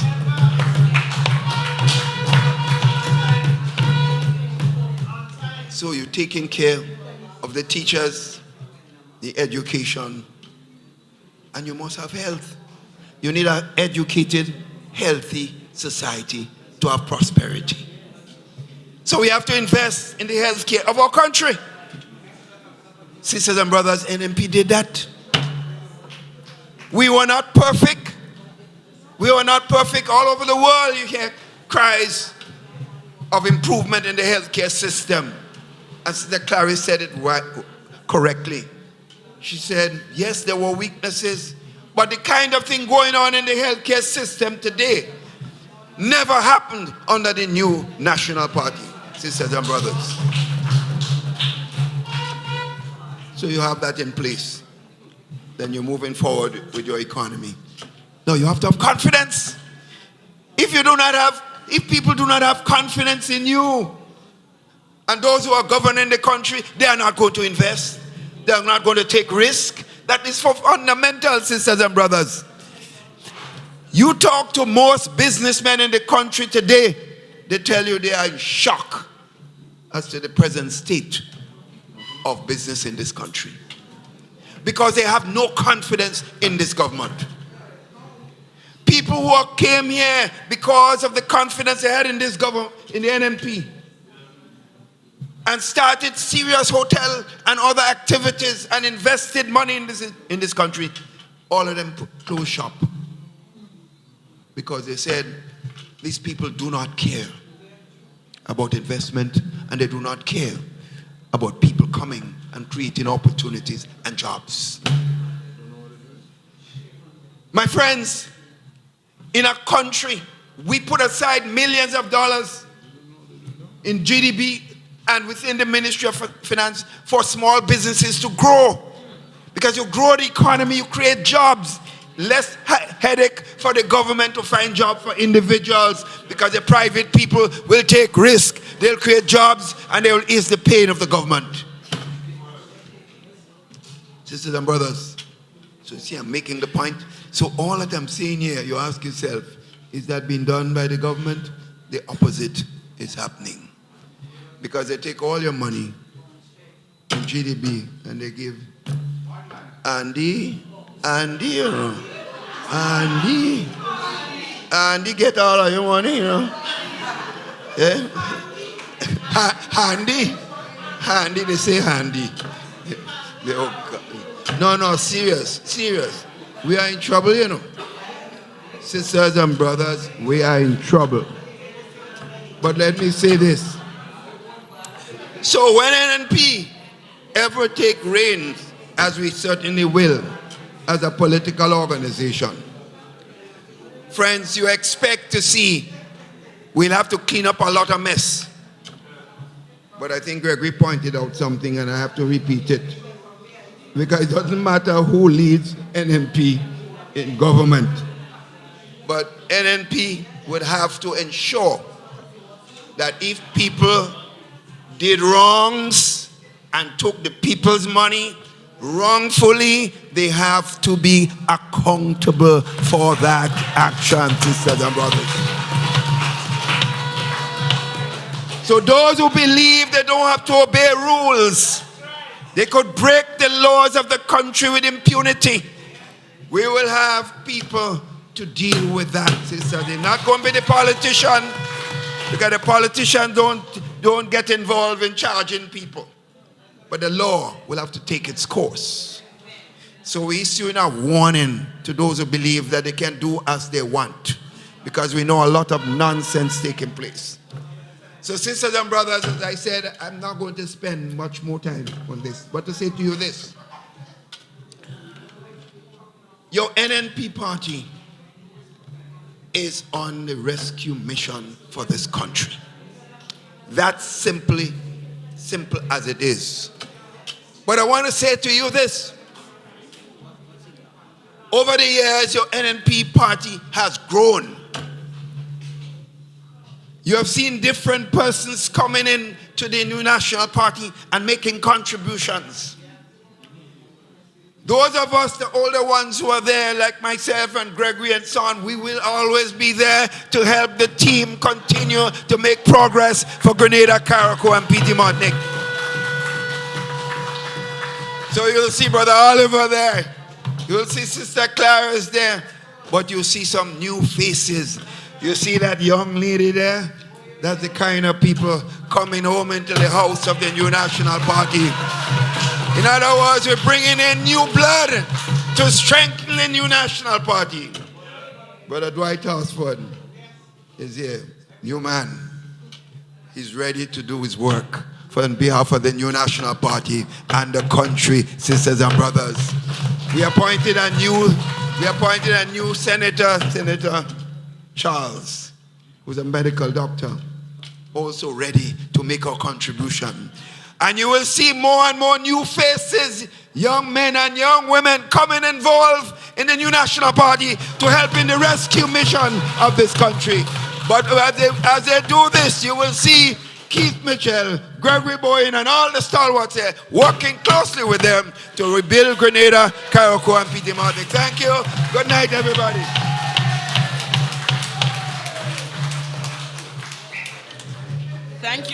Thank you, Dr. Mitchell. At this time, I now invite Ms. Samantha Johnson to do the vote of thanks, followed by Father Latouche to say the closing prayer.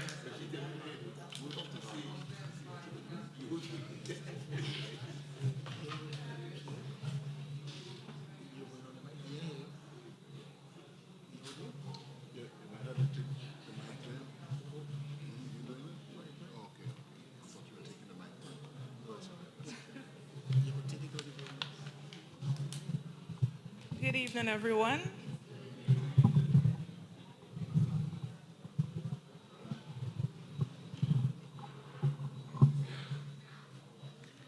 As we conclude this very impactful meeting, it is my honor to deliver the vote of thanks on behalf of the St. George Southeast constituency. First and foremost, I would like to extend a heartfelt gratitude to our distinguished speakers for their powerful and motivating addresses. Your words have continued to inspire us and strengthen our determination to work even harder towards our shared goals, to get this beautiful tri-island state back to where it should be. Let us applaud and show our heartfelt appreciation to this amazing team.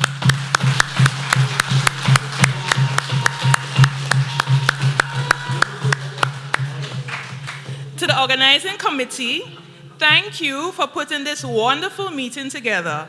Your professionalism and attention to detail have greatly contributed to the success of this event.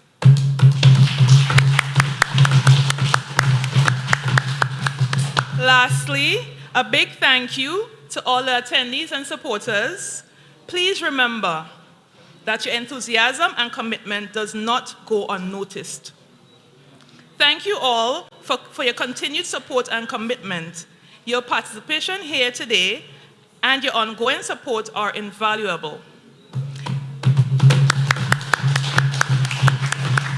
Together, we will continue to work towards our common goals as we continue to make a positive impact on our community and our nation.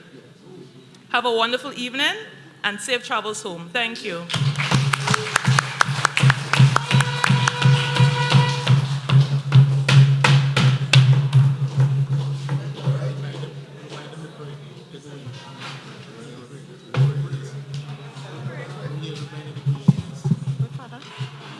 Father Latouche.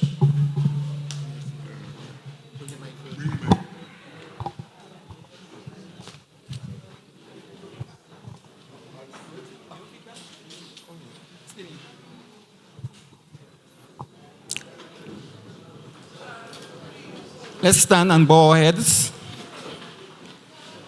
God is good. And all the time. Let the words of my mouth and the meditation of my heart be acceptable in your sight, O Lord, my strength and thy redeemer. Psalm 19, verse 4. Let us pray. O gracious and loving God, we thank you for conducting yet another successful zonal meeting. We thank you, Lord, for bringing us here safely. And now, O God, as we prepare to go our separate ways, we invoke your traveling mercies. Guard and protect us, Lord, from every form of harm, danger, injury, and even sudden death. Save us, Lord. Save your people. Lighten our darkness, Lord, we pray. And in your mercy, defend us from all perils and dangers of this night. For the love of your only Son, our Savior, Jesus Christ, our Lord. Amen.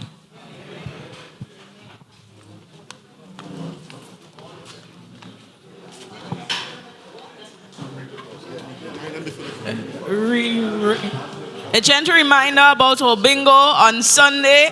Come out in your numbers and support. Are you ready? Let's go! Grenada. Get ready as the new National Party invites all to its 40th anniversary fundraising bingo event. Sunday, October 27th from 5 p.m. at Victoria Park, Grenville. Over $100,000 in cash and prizes to be won. Imagine you can win a Suzuki Ignis hybrid car, $50,000 in cash, plus other fantastic prizes. Tickets are $60 for one or $100 for two. Free buses will be available island-wide. Don't miss it, or you might just see your neighbor driving a Suzuki Ignis. Sunday, October 27th, we're heading to Victoria Park in Grenville for the new National Party 40th Anniversary Fundraising Bingo.